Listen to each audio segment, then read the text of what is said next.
नमस्कार, मैं हूं आपके साथ अंकिता पाल। ब्रीडिंग की शुरुआत करते हैं। लोकसभा चुनाव को लेकर सभी राजनीतिक दल वोटरों को लुभाने में लगे हुए हैं। सीएम धामी ने झबरेड़ा में चुनावी जनसभा को संबोधित किया। बीजेपी कार्यकर्ताओं ने फूल मालाओं के साथ में जमकर स्वागत भी किया। हरिद्वार लोकसभा के प्रत्याशी त्रिवेंद्र सिंह रावत के समर्थन में धामी ने जनसभा के दौरान कहा कि डबल इंजन की सरकार ने राज ही नहीं बल्कि देश में विकास की गंगा बहाई है। नरेंद्र मोदी के नेतृत्व में दुनिया में देश का गौरव भी बढ़ा है।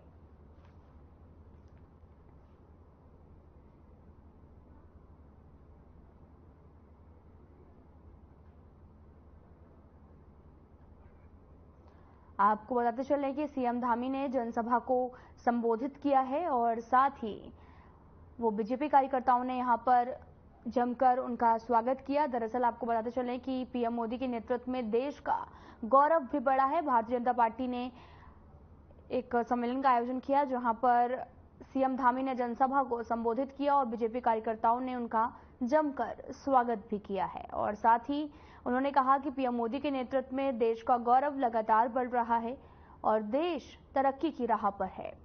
आप तस्वीरें भी देख सकते हैं जहां पर सीएम धामी मौके पर मौजूद थे, तो वहीं दूसरी तरफ कार्यकर्ताओं ने फूल मालाओं और पटका पहनाकर उनका जमकर स्वागत भी किया है। दरअसल विधानसभा झबरेड़ा में कार्यक्रम का आयोजन किया गया जहां पर सीएम धामी ने जनसभा को संबोधित भी किया।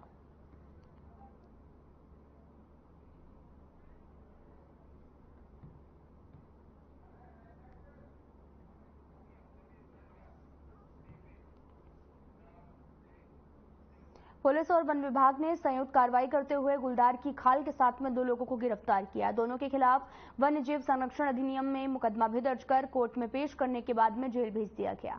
थाना थराली पुलिस एसओजी की निगरानी टीम की सतर्कता से आपको बताते चले कि 2 वन्य जीव तस्करों को गिरफ्तार करने में सफलता पाई गई है और पुलिस अधीक्षक सर्वेश पवार के निर्देशन में मंगलवार रात को एसओजी पुलिस ने मुखबिर की सूचना पर चेकिंग के दौरान मींग गदेरा के पास में 2 वन्य जीव तस्करों को गुलदार की खाल समेत गिरफ्तार करने में सफलता हासिल की।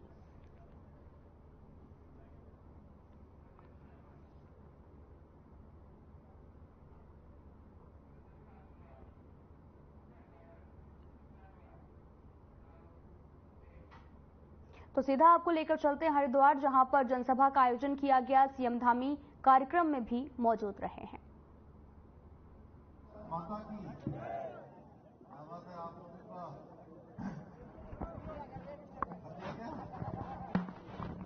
सबको दिए एक बार जोरदार जयकारा लगाइए सब। भारत माता की, भारत माता की। बाबा साहब अमर रहे, अमर रहे, अमर रहे। बाबा साहब अमर रहे, अमर रहे, अमर रहे। चौधरी चरण सिंह अमर रहे, अमर रहे, अमर रहे। चौधरी चरण सिंह अमर रहे, अमर रहे, अमर रहे। नरेंद्र मोदी जिंदाबाद, जिंदाबाद, जिंदाबाद। नरेंद्र मोदी जिंदाबाद, जिंदाबाद, जिंदाबाद। जिंदाबाद, जिंदाबाद, जिंदाबाद, जिंदाबाद। झबरेड़ा विधानसभा की इस सभा में अभी आप सब लोगों ने जिनको सुना, हमारे इस हरिद्वार लोकसभा क्षेत्र के प्रत्याशी, उत्तराखंड सरकार में पूर्व मुख्यमंत्री, बहुत ही सहज सरल और आप सबका आशीर्वाद लेने के लिए हम सब लोग आपके समक्ष आज आपका निवेदन करने के लिए आप सबके समक्ष आए हैं। इतनी बड़ी संख्या में आप सब पधारे हैं इस कार्यक्रम में। अभी जिनको आपने सुना, आदरणीय त्रिवेंद्र सिंह रावत जी, मंच पर आसीन भारतीय जनता पार्टी के हमारे जिलाध्यक्ष श्री शोभाराम प्रजापति जी, मंच पर उपस्थित हमारे बहुत वरिष्ठ नेता, राज्यसभा के सांसद, राष्ट्रीय सह कोषाध्यक्ष एवं अनेक पदों पर रहे हमारी मातृशक्ति की प्रतीक बहन राज्यसभा की सांसद डॉक्टर कल्पना सैनी जी, कुलदीप जी, जयपाल सिंह चौहान जी, मयंक गुप्ता जी, प्रवीण सिंधु जी, कौशिक जी, सह संयोजक झबरेड़ा विधानसभा राजपाल सिंह जी, डॉक्टर जोत सिंह जी, देशराज कर्णवाल जी हमारे प्रदेश उपाध्यक्ष और पूर्व में यहाँ के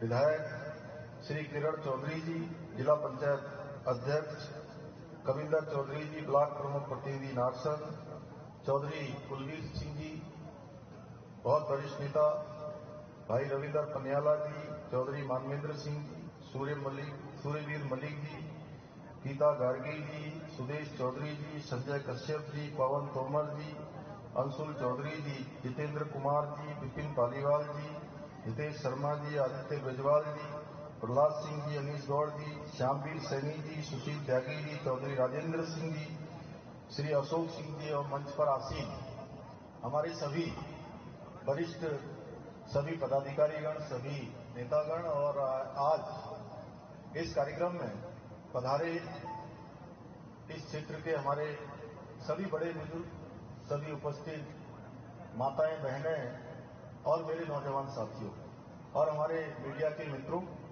मैं सबसे पहले तो आप सबका अपनी ओर से इतनी बड़ी संख्या में यहां पधारने के लिए आप सबका मैं स्वागत करता हूं, सबका मैं अभिनंदन करता हूं और राजा विजय सिंह जी की इस वीर भूमि को भी मैं नमन करता हूं और उनके सारे सादाब शमस जी भी हमारे पीछे बैठे हुए हैं, तालियां उनकी बज रही हैं।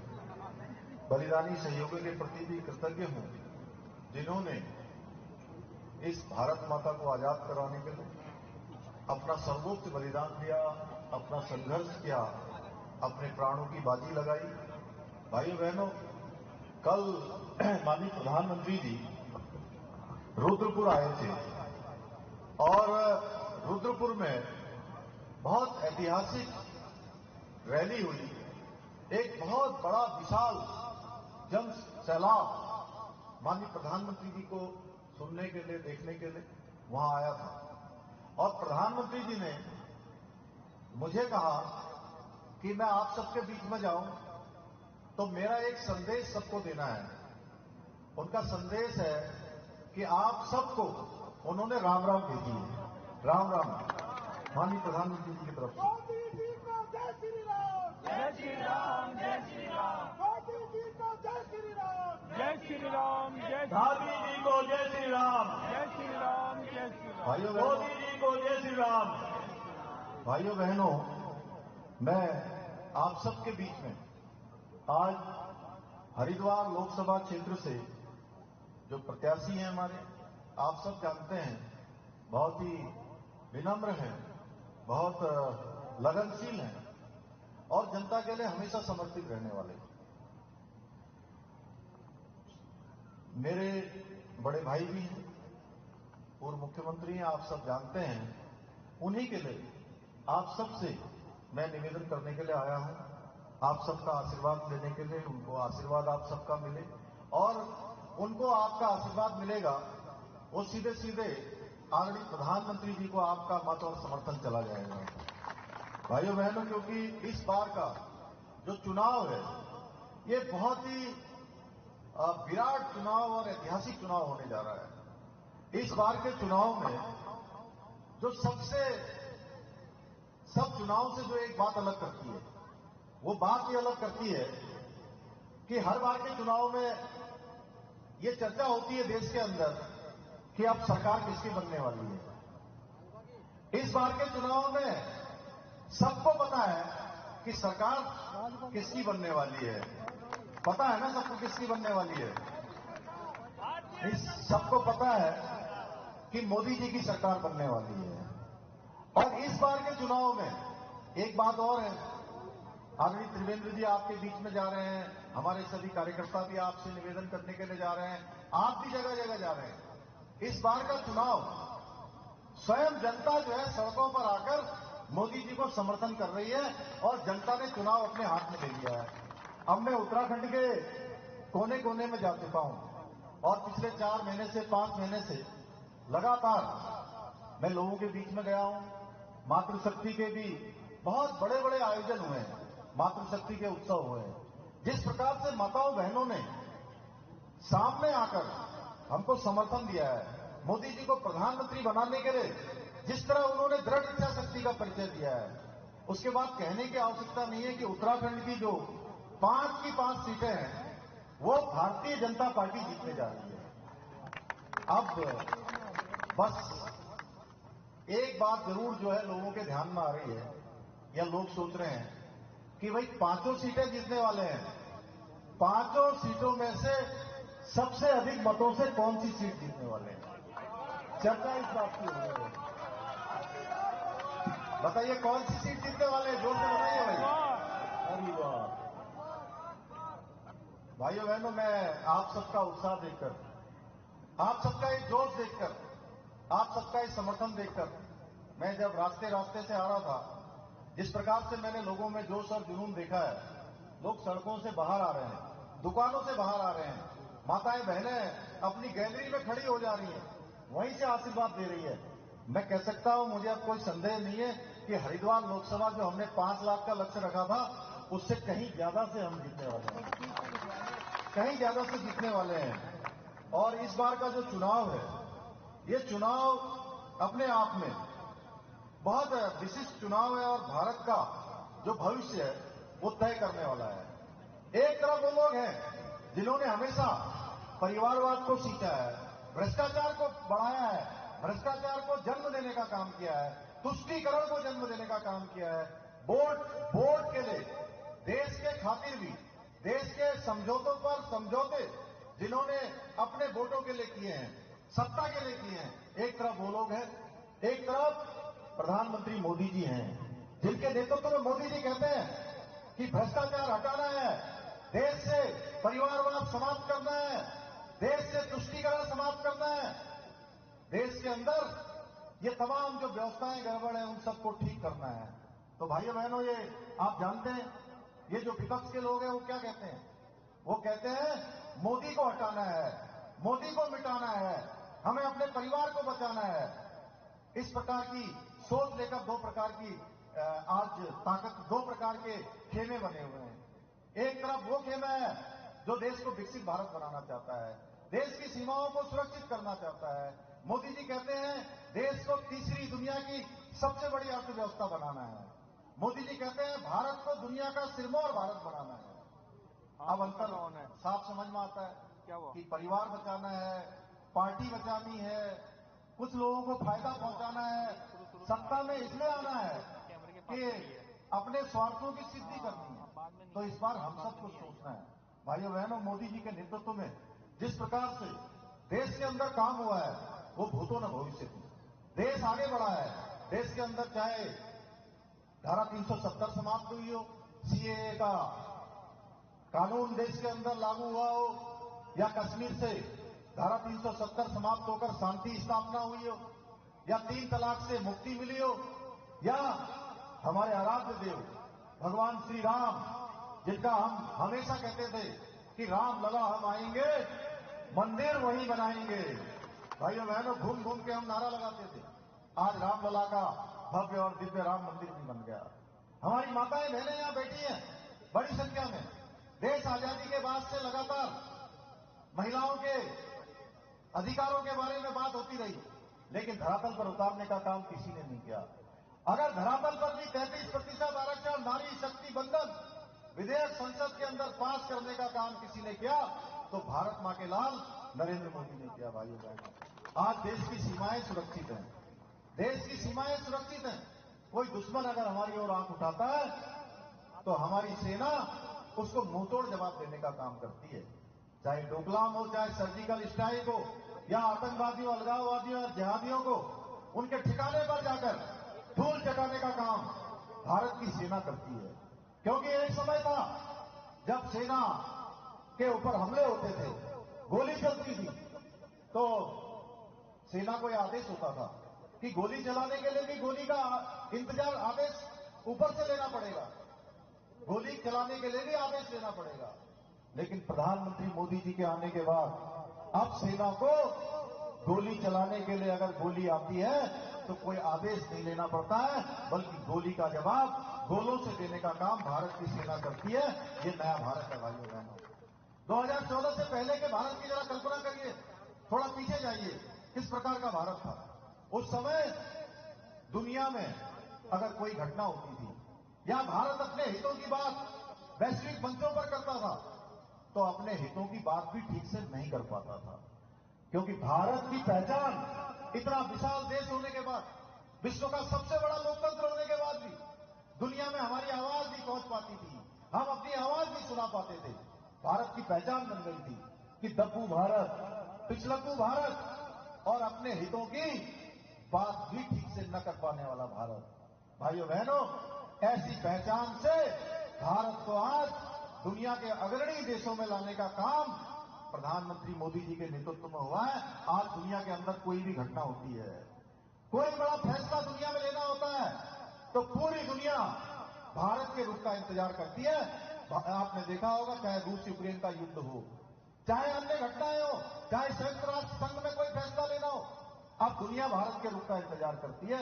ये नया भारत बनता जा रहा है भाइयों बहनों। आज पूरी दुनिया के अंदर भारत का मान सम्मान और स्वाभिमान बढ़ाने का काम प्रधानमंत्री मोदी जी ने किया है। भाइयों बहनों, उत्तराखंड के अंदर 2014 का लोकसभा का चुनाव, हरिद्वार का 2014 का चुनाव आपने भारी बहुमत से यहां से लोकसभा का चुनाव जिताया था।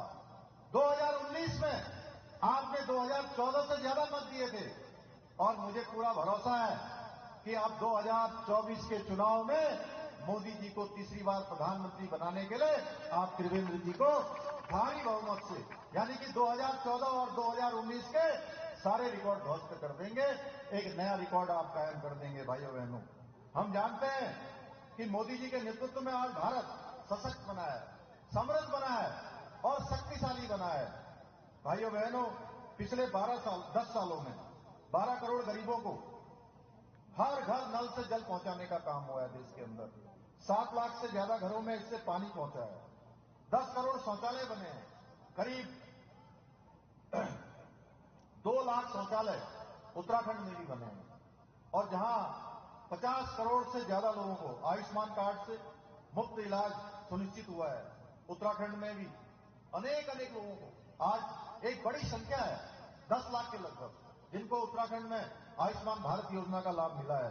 प्रधानमंत्री गरीब कल्याण अन्न योजना जो मार्च 2020 में प्रारंभ हुई और उसको 5 सालों के लिए और बढ़ा दिया है, जो कोरोना महामारी में प्रधानमंत्री मोदी जी ने इसलिए शुरू किया था कि किसी गरीब के घर का चूल्हा न बुझे, किसी को खाली पेट न सोना पड़े, भूखे पेट न रहना पड़े, उसका जीवन चलता रहे, उसका परिवार चलता रहे। भाइयों बहनों, ये गरीब कल्याण अन्न योजना ने भी 80 करोड़ लोगों को आज भी लगातार राशन देने का काम हो रहा है। मोदी जी ने पिछड़े, दलित, वंचित, आदिवासी, अनुसूचित सबको मुख्य धारा में लाने के लिए, उनके उत्थान के लिए अनेकों कदम उठाए हैं। 75 साल में पहली बार देश के अंदर ऐसे परिवर्तन हुए हैं। आपने देखा होगा, जो पहले पद्मश्री मिलते थे तो ऐसे लोगों को मिलते थे जो जग जाहिर होते थे कि इनको सम्मान मिलने वाला है, ये रिकॉग्नाइज होते थे। लेकिन अब सम्मान ऐसे लोगों को मिलता है जो सही मायने में अपने जीवन को तपाने का काम करते हैं। भाइयों बहनों, एक आदिवासी जो सामान्य परिवार में पैदा हुई, द्रौपदी मुर्मू भी राष्ट्रपति के पद तक पहुंच जाती हैं। भाइयों बहनों, राष्ट्रपति बन जाती है। पूरे आदिवासी समाज से लेकर समाज के अंतिम छोर में खड़े हुए लोगों का गौरव और सम्मान बढ़ता है। ओबीसी आयोग का गठन कर ओबीसी समाज को सम्मान देने का कार्य भी आदरणीय मोदी जी ने किया है। ऐसे अनेकों काम मोदी जी के नेतृत्व में हुए हैं। भाइयों बहनों, आज तक मोदी जी की हर गारंटी पूरी हुई है और एक बार फिर नरेंद्र मोदी जी के प्रधानमंत्री बनने पर भारत विश्व गुरु बनेगा, दुनिया की तीसरी सबसे बड़ी अर्थव्यवस्था बनेगा। भाइयों बहनों, वर्षों तक सत्ता का सुख भोगने वाली कांग्रेस की सरकार ने अपने राज्य में, अपने शासनकाल में न आतंकवाद को रोका, न नक्सलवाद को रोका, न भ्रष्टाचार को रोका और न ही लोगों को न्याय देने का काम किया।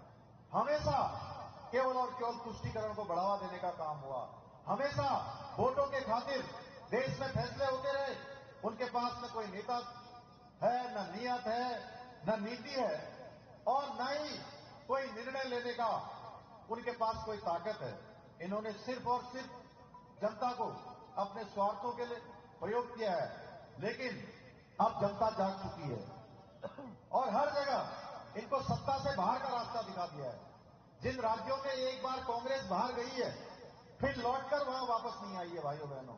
आप देख रहे होंगे जो संख्या पिछली बार इनकी लोकसभा में थी, उस संख्या के 1/3 भी इस बार नहीं आने वाले हैं। इस प्रकार देश के अंदर स्थिति हो गई है।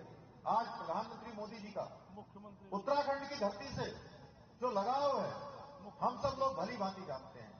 इसी हरिद्वार में हमारे कितने सारे काम हो रहे हैं। ये अभी चौधरी कुलबीर जी मुझे बता रहे थे, ये उत्तर प्रदेश से लगा हुआ उत्तराखंड का अंतिम गांव है। उत्तराखंड के अंदर आज कामों को तेजी से बढ़ाया जा रहा है, चाहे सड़कों का जाल हो, रेलवे नेटवर्क हो, चाहे रोपवे की बात हो, या हमारे नए नए मेडिकल के कॉलेज बनाए जाने हो, या अन्य आधारभूत संरचनाएं बनानी हो, चाहे बाह्य सहायक योजनाएं हो, सब पर हमको केंद्र की तरफ से लगातार हमको सहयोग मिल रहा है। भाइयों बहनों, मैं आप सबका आभार व्यक्त करना चाहता हूं कि आप सब लोग हमेशा भारतीय जनता पार्टी के साथ खड़े रहे हैं। आप सब लोगों ने हमेशा अपना समर्थन दिया है। हमने भी उत्तराखंड के अंदर भी बहुत सारे ऐतिहासिक फैसले लिए हैं, और जो हमने जनता से संकल्प लिया था, जो हमने वायदा किया था, वो वायदे हमने पूरा किया है। उत्तराखंड हिंदुस्तान का पहला राज्य बन गया जहां पर समान नागरिक संहिता का विधेयक पारित होकर राष्ट्रपति महोदय की आज उसमें मंजूरी मिल गई है। नकल विरोधी कानून उत्तराखंड के अंदर लागू हो गया। भाइयों बहनों, लंबे समय से नकल माफिया हावी थे, उन नकल माफियाओं पर नकेल कसने का काम इस नकल अध्यादेश ने किया है। लैंड जिहाद और लव जिहाद पर भी हमने कड़ी कार्रवाई की है। हजारों एकड़ जमीन आज अतिक्रमण से हमने मुक्त करवाई है। दंगा रोधी कानून हमने अभी प्रचलन में लाए हैं। भाइयों बहनों, उत्तराखंड देवभूमि है, देवभूमि के अंदर किसी प्रकार का कोई आगजनी नहीं होनी चाहिए, किसी प्रकार की तोड़फोड़ नहीं होनी चाहिए। हमने कहा कि इस उपद्रव को भविष्य में इसकी पुनरावृत्ति न हो। अब कोई भी दंगाई अगर दंगा करेगा, कोई सरकारी संपत्ति, निजी संपत्ति को तोड़फोड़ करेगा, नुकसान करेगा, उस नुकसान की एक एक पाई की भरपाई अब उसी दंगाई से हमने सुनिश्चित कर दी है जो दंगा करेगा। भाइयों बहनों, हमारी जो मातृशक्ति है उसका हमने क्षैतिज आरक्षण विधानसभा में विधेयक लाकर पारित कर दिया गया है। हरिद्वार लोकसभा भी आज तेजी से बेहतर समन्वय के साथ केंद्र के सहयोग से लगातार आगे बढ़ रही है। अब बहुत सारे काम आगे आदरणीय त्रिवेदी जी का जो अनुभव है वो इस लोकसभा के लिए काम आएगा। भाइयों बहनों, आज लोकसभा को आगे ले जाने में उनका बहुत महत्वपूर्ण योगदान होगा। आप सबका सहयोग उनको मिलेगा। मैं जानता हूं बड़े भारी बहुमत से आप सब लोग जिस तरह से मुझे बता रहे थे कि जहां भी जा रहे हैं आज लोगों का एक तरफा समर्थन मिल रहा है। दूसरी पार्टियों के पास आज लोग ही नहीं है प्रचार करने के लिए। पहले तो प्रत्याशी भी नहीं मिल रहे थे। आपने देखा कि प्रत्याशी भी कई दिनों तक ये हो रहा था कि भाई हर बार कांग्रेस पार्टी में ये सिफारिश लगाते थे कि टिकट मुझे चाहिए, मुझे चाहिए। इस बार सिफारिश जानते हैं किस बात की लग रही थी? कि टिकट मुझे न मिले, क्योंकि सबको पता था इस बार चुनाव का परिणाम क्या आने वाला है। रिजल्ट सबको पता है, भले 4 जून को मतगणना होने वाली है, रिजल्ट पहले से ही पता है। इसलिए भाइयों बहनों, मैं आज आप सबसे निवेदन करने के लिए आया हूं कि आप सब लोग हरिद्वार के विकास के लिए, देश के विकास के लिए, देश को महाशक्ति बनाने के लिए, देश को विकसित भारत के संकल्प को आगे बढ़ाने के लिए, भारत को तीसरी अर्थव्यवस्था बनाने के लिए। फिलहाल इस वीडियो में इतना ही। नमस्कार।